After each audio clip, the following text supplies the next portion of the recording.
Greeks were the ones who invented the word demokrata. Demokrata is the word we translate as democracy. That's a Greek idea. It was invented by great thinkers like Socrates and Plato and Aristotle. These were the great thinkers of the Greeks who formulated philosophies of leadership. They created philosophy of democracy. The Greeks, therefore, are known as the thinkers of history.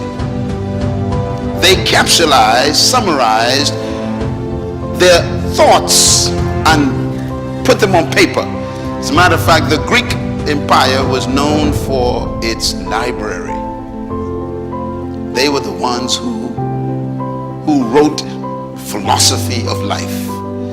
And they were the ones who really built the idea of modern day democratic philosophy. It's Greek, not biblical, it's from the Greeks.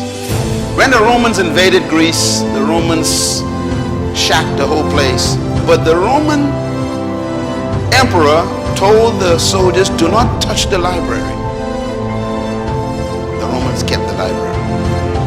And the Roman leaders took the Greek library and they salvaged all the ideas of the Greeks. And they chose the parts that were appropriate for them. And the Romans used the Greek ideas of leadership to rule the empire. So you could say the Roman is a Greek in the head, but a fighter in the hand. He had Greek thinking, but Roman military might. Now, why is this important? Because the modern day countries of Europe, which colonized the Western world, which you are a product of, were all the Roman Empire. Europe, the word urupo is a word that the Romans invented to describe the areas that they controlled, from Africa all the way to England. The Romans controlled the whole world.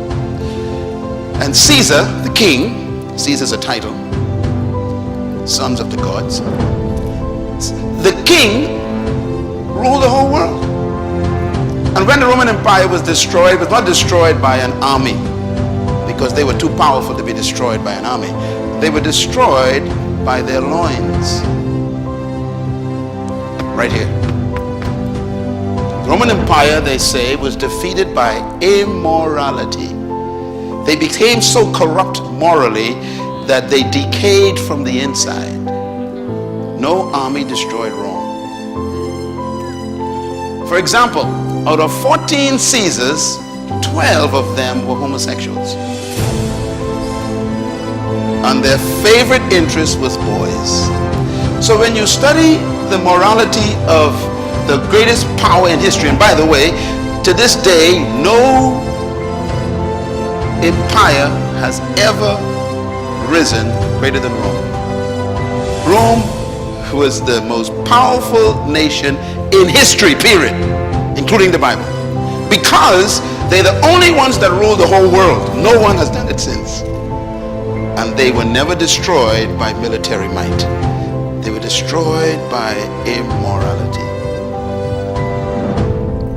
They became so morally corrupt that you didn't even have to kill them. They self-destruct.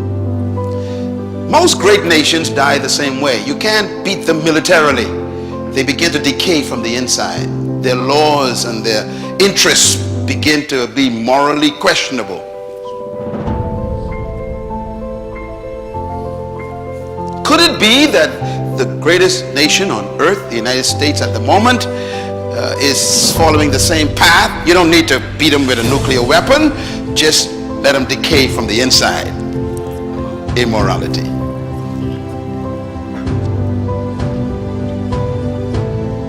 So the Roman Empire fell apart.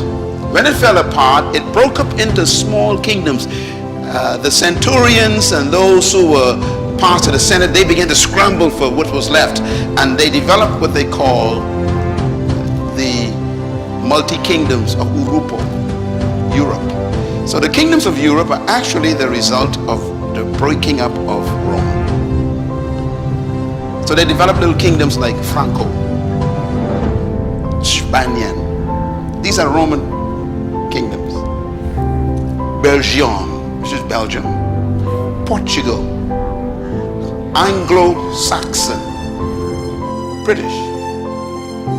These are Roman kingdoms that break up. The point is, they are all Greek thinkers with Roman attitude. Now, if you notice, all of them developed the same interest in colonization. Read my books on the kingdom back there to get information on this. Very important to learn this, to understand Jesus. Because Jesus Christ was born in the middle of the colonization process. He was actually a member of a colony of the Roman Empire. And you cannot understand the Bible until you understand colonization. So please make sure you get those books, all of them on the kingdom. Otherwise, you will never know what you're supposed to be doing right now as a kingdom citizen. It has nothing to do with religion. So the Roman Empire falls apart. They develop these kingdoms: France, Spain, Belgium, Portugal, Britain. And what happens is they began to expand. They expanded through colonization. And so they became interested in the West. Columbus left. Columbus was an Italian. He was from Rome. He was an Italian. He also was a Jew. Columbus wanted to do expedition, but the Roman government refused to finance him, so he went to Spain. And the king and queen of Spain decided, we like your idea because we want to expand our kingdom, so they financed his trip. And he had 3 ships, and they built them for him and financed him and everything, and he came west, and he landed in the Bahamas, in a little island called, he named it San Salvador. It still exists in my country. It's a beautiful country, little island, beautiful beaches there. That's where he planted the first cross, because he came in the name of the Catholic Church, but in the name of the Spanish kingdom. And that's why most of the islands in the Caribbean have Spanish names, because he couldn't name them in the name of the Italian government, but they didn't finance the trip. So wherever he went, he had to claim it in the name of Spain. And this is why most of the countries in the Western world are Spanish-speaking countries. Mexico, Guatemala, Guadeloupe, you got Colombia, you got Chile, you got Venezuela. I mean, most of it is Spanish, because they financed the first trip. He claimed the areas first, subdued all the natives.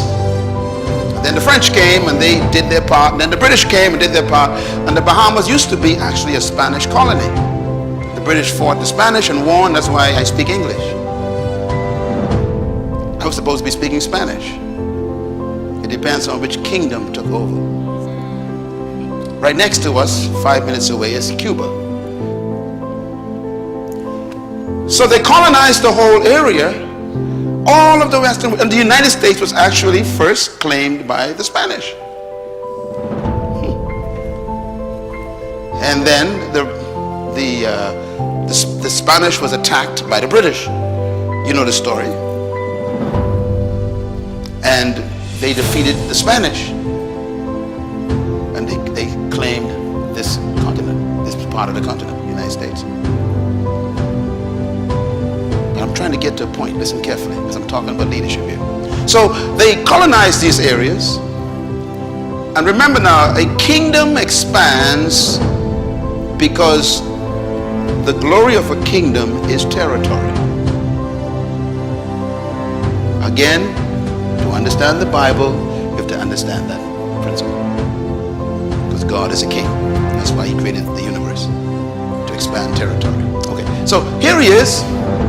We got these leaders. They wanted these kings. All these are kings. They want to expand their territory. And they take over these areas. And they came to the Caribbean, came to Central America, South America, North America. And of course, they're looking for wealth in the land. They're looking for gold, looking for diamonds. You know, they weren't looking for oil at that time because oil was not important to them. Wealth was land, agriculture. So why? They were an agricultural society. So those who had good land became powerful kings. So when they came to these areas, the Caribbean and South America, Central America, and this area called Americas, they realized they had a lot of land, and they tried to domesticate the local natives to work for them under force of arm, of course. And the natives couldn't handle it. Some of them ran, some of them fought, became very difficult. And the Portuguese were the first ones to go to Africa, and they discovered more land. And then they found some strong people, they said. It's all in history. And they realized these people were stronger than the ones that were in the territory that they discovered. They could live longer, last longer. They were more sturdy. They could handle the sun. You know, the Indians, the Aztecs, and all these folks, they couldn't handle the weight of pressure. And so they shipped these people over to work in the farms. They call them plantations. And they literally made them chattel, animals. Just like an ox. You were here to work. And so the slave trade became a reality. It was all economics. No slave was ever bought from African continent because of love. It was all economics. It hasn't changed much. Okay, so we have now this problem of this trade route taking place. And you may ask, why did all of these kingdoms do it? All of them did it. The French did it, the Spanish did it, the Portuguese did it, the British did it. They traded in people. And they chose Africans because they were more durable. They actually used to breed people because, you know, they were stronger. They'd breed. They would choose the strongest male and the strongest female and put them together and have sex to produce a stronger slave. That was the element of today. This is why we lost families, because they didn't care. If your husband was strong and you was weak, they take your husband away from you. They find a woman who was strong, your husband was weak, take her, put them together. So the destruction of the family component, even psychologically, was a reality because of economics. You know, to sell a strong slave made sense. You get more money for a stronger slave, whether it's a male or female. So this was the concept. Now, the question I want to ask you is, how could humans do this to humans? That's the question I want to deal with. Because these were leaders doing this. Well, I got the answer for you. Because here's what the Greeks believed that the Romans adopted that became the foundation of leadership for the kingdoms of Europe that created our countries today. The philosophy of the Greeks. Number one, they believe that leadership is a product of natural endowment. Now, those of you who studied philosophy would have read some of Plato's writings, Socrates' perceptions of men. You'd have read Aristotle's concept of the value of human. And you would find that these principles are in their philosophies. They believe that a person was earmarked to be a leader if they had certain natural endowments. That means if you didn't have these natural endowments, then you were born to be a slave. This is Greek thinking. Let me put it another way. Number two, they believe that leadership is a product of birth traits. You can study this on the internet. It's all there. The Greeks believed that if you had certain traits, you were automatically born to be the ruling class. And if you didn't have those traits, you were born to be the serving class. If you do some research, you'll discover that some of the traits are shocking. For example, the Greeks believed that if you had fair pigmentation, you were created to be a leader. Fair pigmentation. But that rules me out. They also believed that if you had thin lips, this is written in their doctrine, then you were designed to be a leader. So that rules me out. Then they said, if you had pointed noses, the gods chose you. Well, you know I'm out twice.